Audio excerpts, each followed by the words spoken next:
Hi friends, இன்றைக்கி நாம் என்ன செய்ய போகிறோம் அப்படின்னு பார்த்தீங்கன்னா சத்து உருண்டை, அதாவது வந்து ட்ரை ஃப்ரூட்ஸ் எல்லாம் போட்டு செய்ய போகிறோம். ஸோ அதுக்கு வந்து நான் வந்து ஃபஸ்ட்டு வந்து ஒரு கைப்பிடி முந்திரி பருப்பு நெய் ஒரு ஸ்பூன் போட்டு வறுக்க போகிறேன்.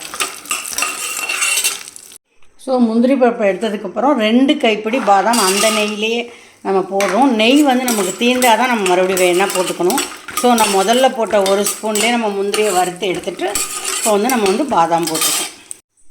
பாதாமை வறுத்து கொட்டினதுக்கப்புறம் நம்ம உரித்த 2 கைப்பிடி பிஸ்தா பருப்பு அதை வந்து நம்ம போட்டு வறுத்துடலாம். அதிலே நெய் இன்னும் இருக்குது, நம்ம அதனால் மறுபடியும் நெய் ஊற்றவே இல்லை. அந்த ஃபஸ்ட்டு ஊற்றின ஒரு ஸ்பூனில் தான் மறுபடியும் நம்ம வறுக்கிறோம். ஸோ பிஸ்தா பருப்பு வறுத்ததுக்கப்புறம் 2 கைப்பிடி வால்நட் போட்டிருக்கேன். இதையும் வறுத்ததுக்கப்புறம் நம்ம வந்து எல்லாத்தையும் ஆற வச்சுட்டு மிக்சியில் 1-2 சுற்றணும். எல்லா பருப்பும் ஆறினோன்னே நம்ம மிக்சியில் போட்டு 2 சுற்று சுற்றிக்கலாம்.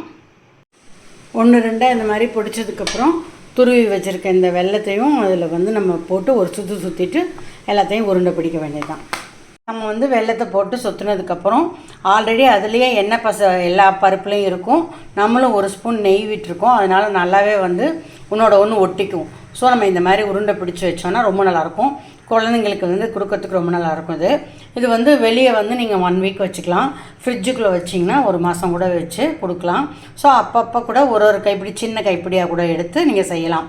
இதிலே வந்து நீங்கள் வந்து 2 நாள் 1 நாளில் தீர்ற மாதிரி நிறைய கெஸ்ட்டுக்கு செய்ய போகிறீங்க அப்படின்னா ட்ரை ஃப்ரூட்ஸ் அதாவது இதுவும் சேர்த்துக்கலாம்.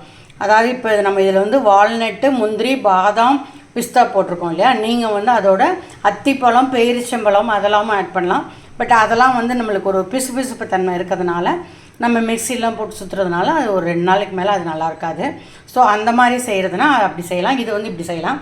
இப்போ இதிலே வந்து இன்னும் உங்களுக்கு நெடக்கடலை பிடிக்குன்னா நெடக்கடலையும் ஆட் பண்ணி நீங்கள் இந்த உருண்டை செய்யலாம். ரொம்பவே சூப்பராக இருக்கும்.